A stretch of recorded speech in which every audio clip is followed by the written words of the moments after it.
여러분, 5년 전 100만 원으로 거뜬했던 동남아 가족여행, 지금은 과연 얼마가 필요할까요?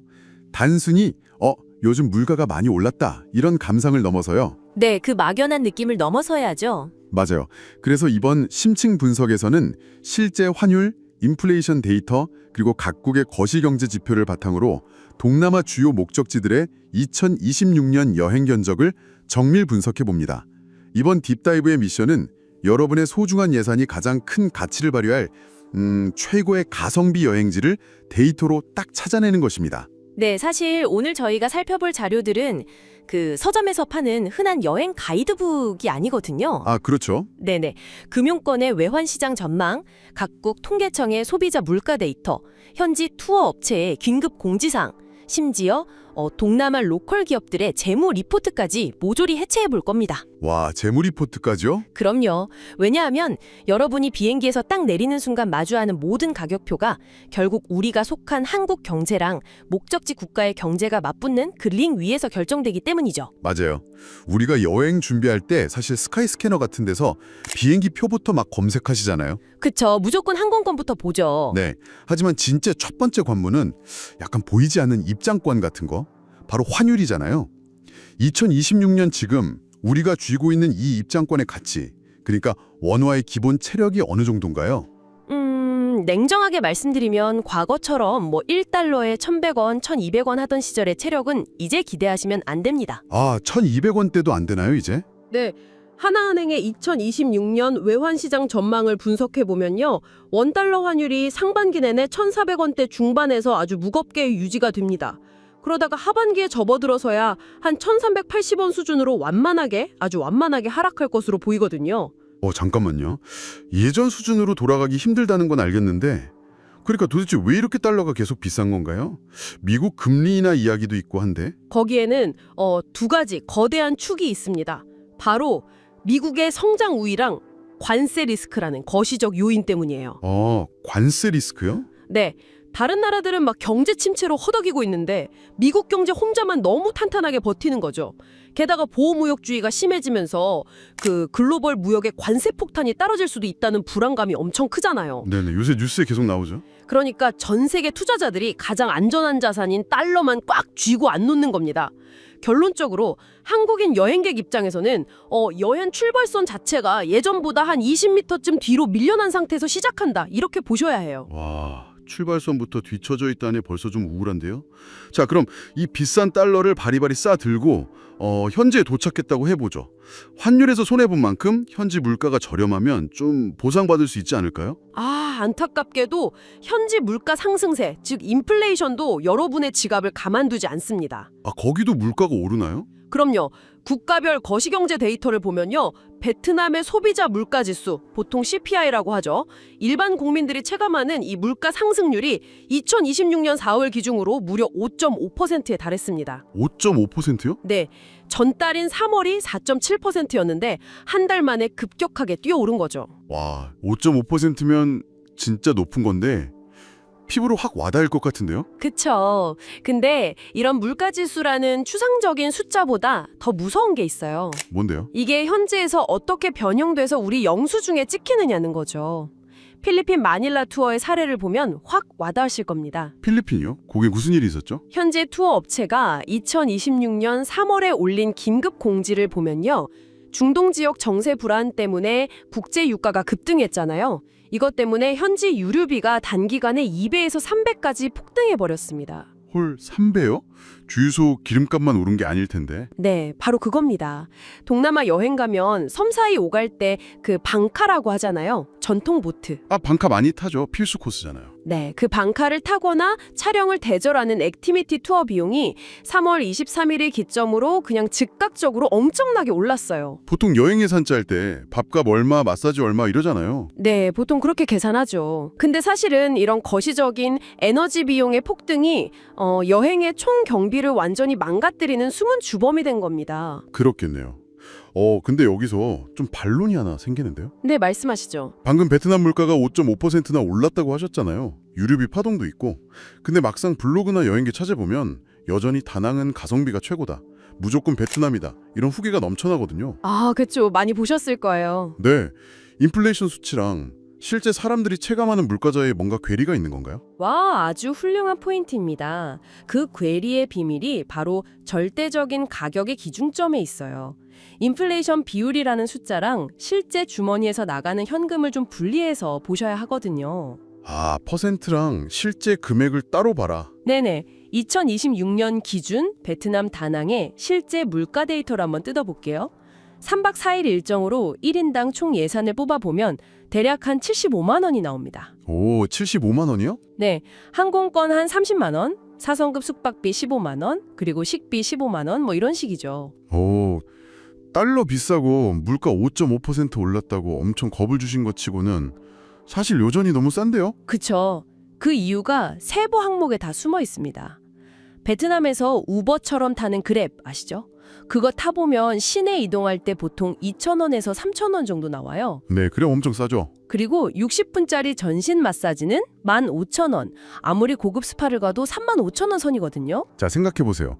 2,000원짜리 그랩 비용이 인플레이션 때문에 5.5% 올랐다고 쳐볼까요? 아, 2,000원에 5.5%면 110원. 맞습니다.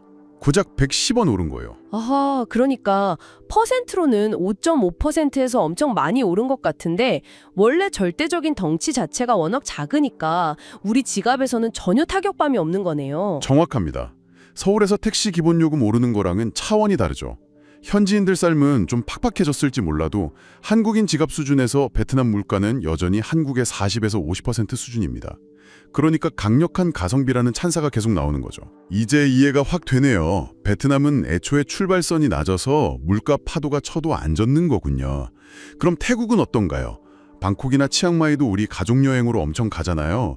근데 태국은 상황이 좀 더 복잡해 보이더라고요. 네, 태국은 단순히 인플레이션 문제가 아닙니다. 비용 스펙트럼 자체도 넓고 그 정책적인 변수들이 꽤 많거든요. 정책적 변수요? 비용부터 한번 볼까요?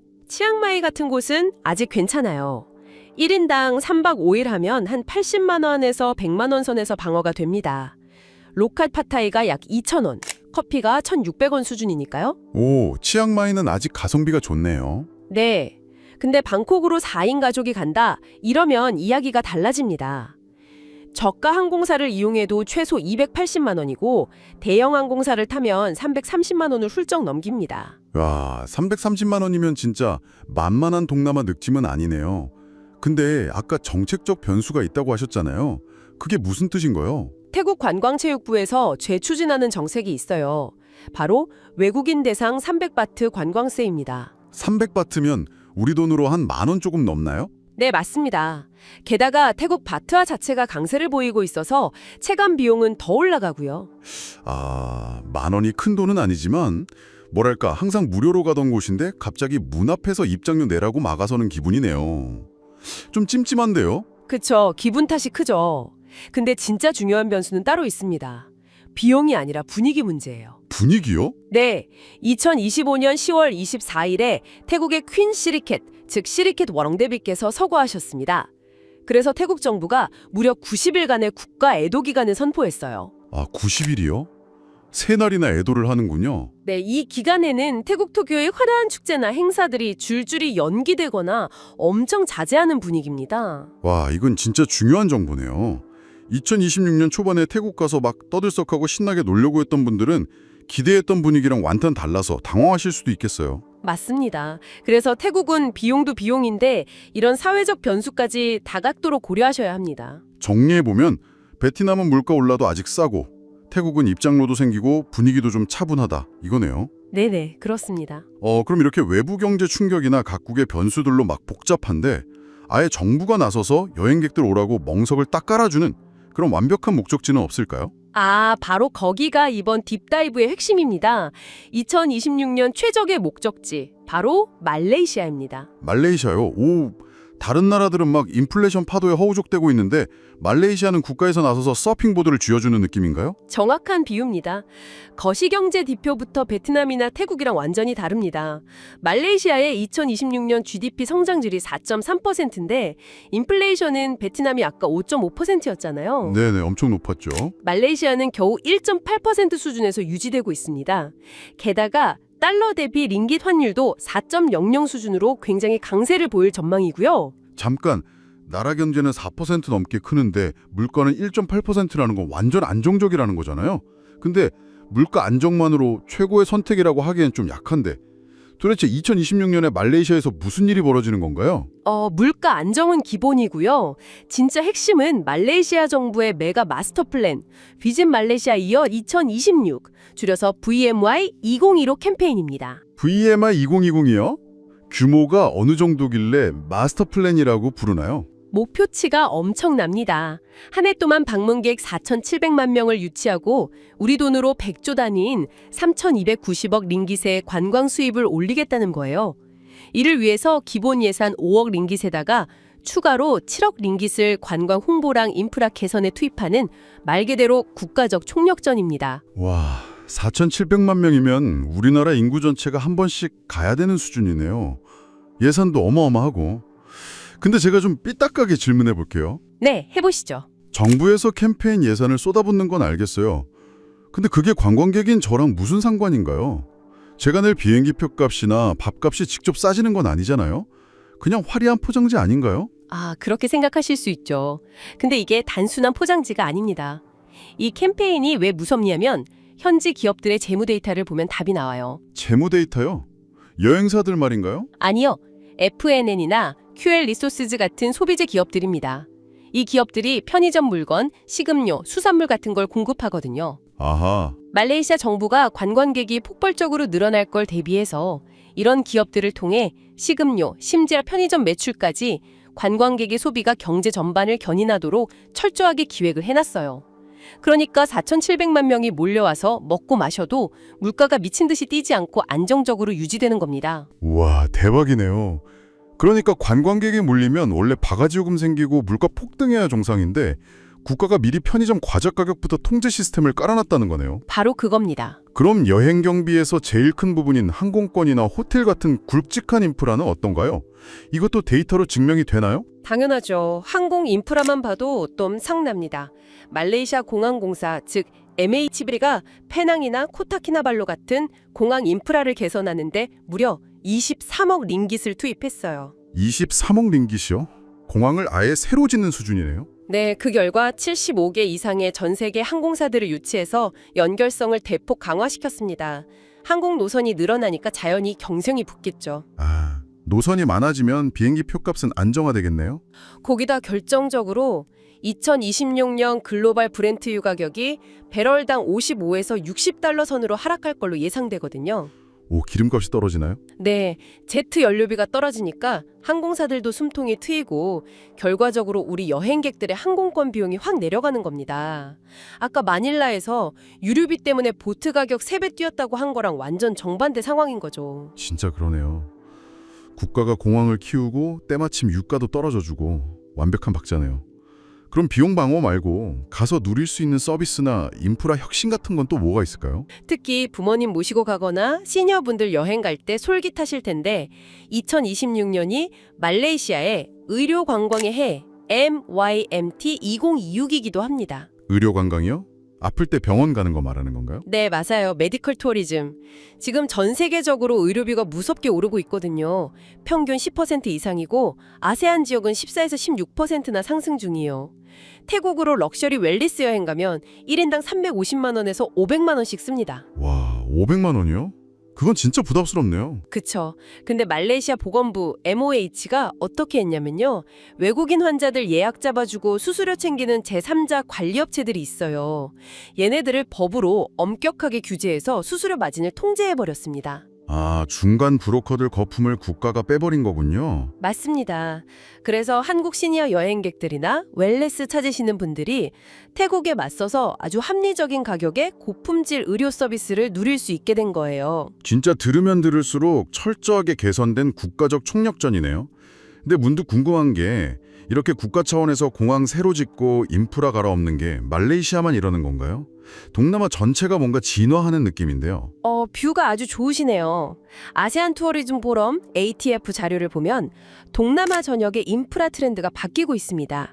캄보디아 사례를 보면 딱 알 수 있어요. 캄보디아도 뭘 새로 지었나요? 네, 2025년 9월에 개항한 태초 국제공항이라고 있어요.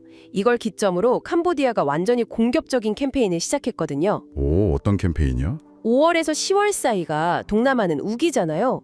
보통 비수기로 치는데 이걸 아예 그린 시즌이라고 리브랜딩했습니다. 그린 시즌이요. 비 오는 걸 초록초록하다고 포장한 건가요? 그렇죠.